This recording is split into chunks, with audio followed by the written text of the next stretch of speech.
Hello, my friends. John LaRuffa here with another Unbiased unboxing. And in this episode, we're going to look at Lord of the Rings, Fate of the Fellowship. This is the new pandemic-like kind of game that has to do with the Fellowship of the Ring, Lord of the Rings side of things. I guess it's not necessarily the Fellowship, but the whole thing. So let's go ahead and take a look what's inside. Okay, folks, and as usual, please like and subscribe to my YouTube channel if you haven't already. And if you have, I really do appreciate the support. Thank you very much. So looking at the back of the box here, I do like to see the game on the table, which looks cool. On the perspective is a little bit meh, but that's all right. I kind of see what's going on, and you can get a good look at the back. So I'm overall happy with the way that looks. I like that the content is listed right out there, so it'll make it easy for me to count my components, because as many of you might know, I usually struggle. I shouldn't say usually. I'd say 1 of the 20 games, there's usually something missing. All right. Let's see what we got here. Opening up the inside of the box, nothing special there from an artwork standpoint or anything. Then we go right into the rule book here. So here, I have not read the rules yet. It gives me the overview, the features of the game board, which does look very cool, I might add. I'm sure we get right into setup here.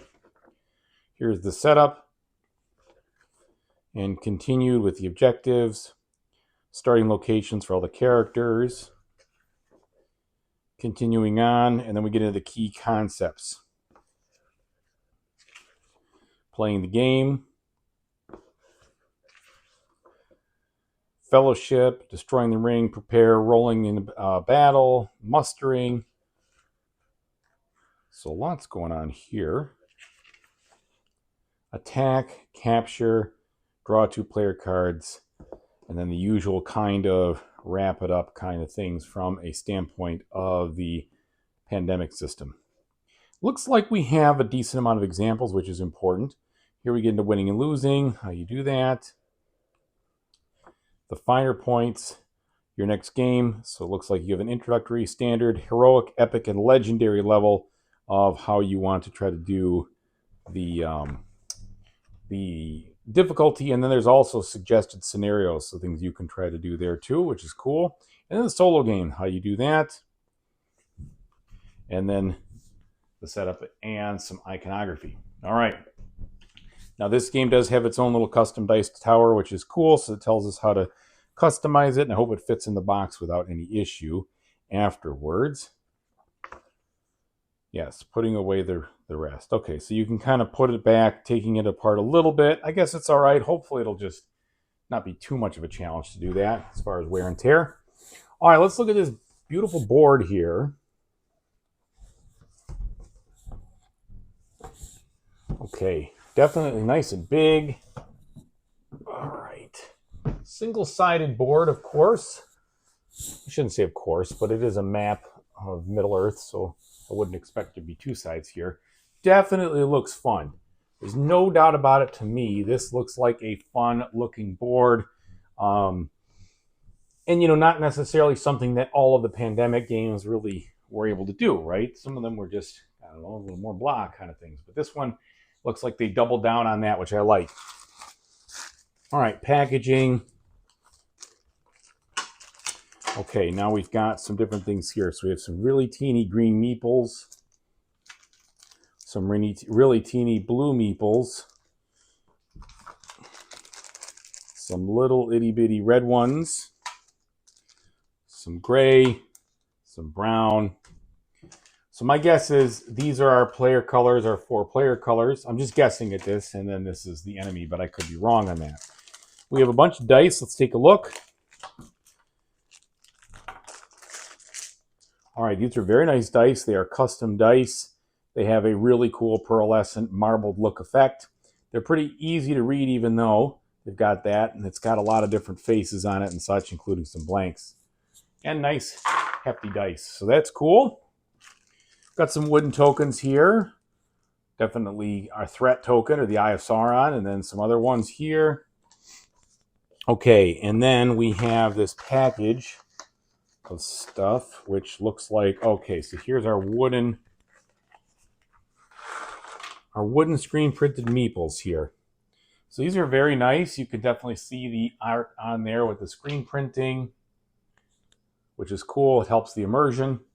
I appreciate that. So they're all over here, different characters. All right.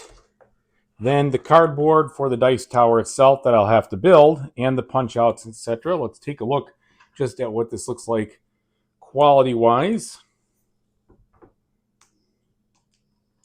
I do not want to slice something that ought not to be sliced, so bear with me here as I open up the shrink wrap. I do like it when they shrink wrap the stuff, because that means the stuff does not fall out of it. And I've had definitely things fall out, and even the wrong tokens put back in to those places that fell out, which is crazy, but it's happened to me. Okay. So now we've got pieces of the dice tower here. As you can see, very thematic.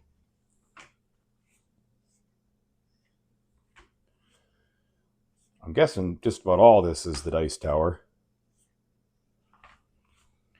All right. And then some cardboard pieces here for the game effects, I'm sure. Now, we have inside of here the miniatures. So here we've got some Nazgul figurines that look really cool there. Here is a couple more of them. I think they are all the same. And then here's the standees for them. So there we go there. Now we have the decks of cards. So this deck, it looks like it just shifted a little in transit. Not a big deal. These are big cards, which probably cannot be sleeved. I don't think I have any card sleeves this big. I could be wrong, but let's see. Quality-wise, it doesn't feel like you do need to sleeve these. Thank goodness they're beefy enough. Although I do not love that they're smiling at me with warp, which is one of those bad news things that happens. All right, now, so here we've got Aragorn, Arwen, Boromir, Éomer, Éowyn, Faramir, Frodo and Sam, Galadriel, Gandalf, Gimli, Gollum, Legolas, Merry and Pippin.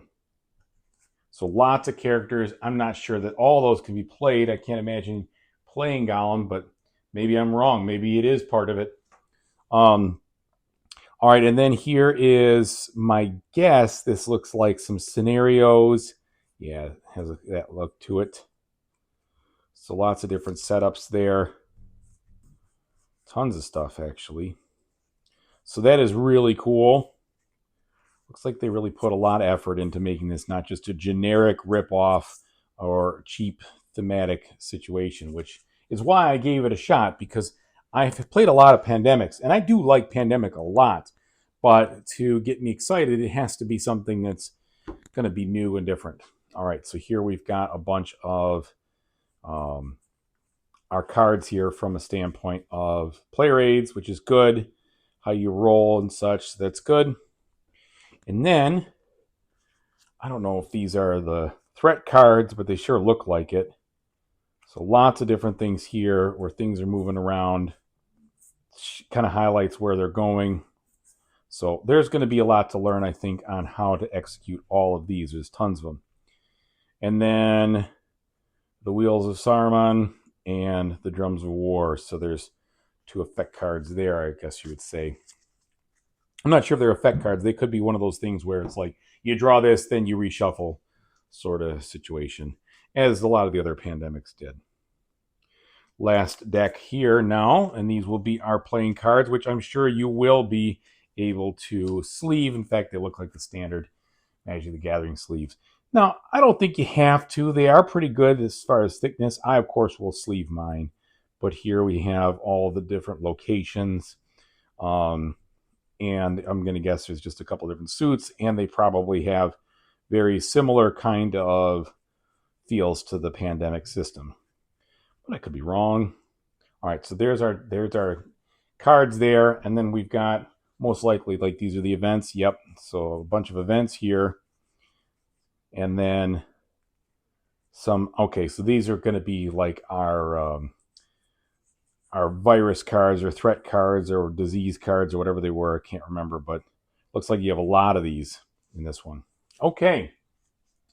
Very cool looking game. I'm very much looking forward to giving it a shot. And the insert does look nice here too, although it did get a little banged up. We'll have to see what we can do to how that go. Oh, that goes back in like that. Okay, so we'll figure it out. Anyway, thank you so much for watching, everybody. I really appreciate it. And as usual, whatever you do in the future, I really hope you have a fantastic time doing it. Take it easy.